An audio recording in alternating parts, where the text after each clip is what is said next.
La Russie a déclaré dimanche que ses forces avaient pris le contrôle des localités de Petrivka et Ilinka dans la région de Donetsk, tandis que l'Ukraine a rapporté le même jour que ses troupes avaient continué à tenir leur position et à perturber les plans opérationnels de l'armée russe.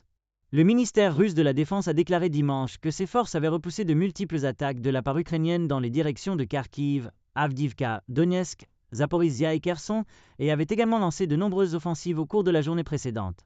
Les systèmes de défense aérienne russes avaient abattu 55 drones de l'armée ukrainienne, a déclaré le ministère.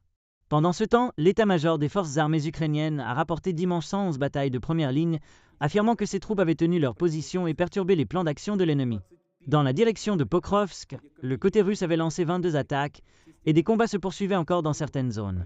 Dans la direction de Kurakov, l'armée ukrainienne avait réussi à repousser 33 attaques des troupes russes, a déclaré le côté ukrainien.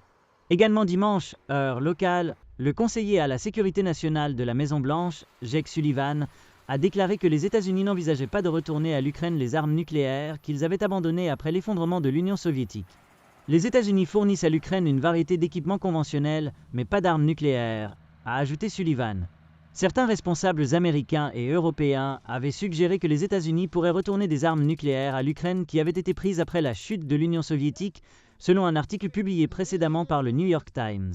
En réponse, le vice-président du Conseil de sécurité russe, Dmitry Medvedev, a déclaré mardi qu'en vertu des principes de base mis à jour de la politique d'État de la Fédération de Russie en matière de dissuasion nucléaire, le transfert d'armes nucléaires à l'Ukraine pourrait être équivalent à une attaque contre la Russie.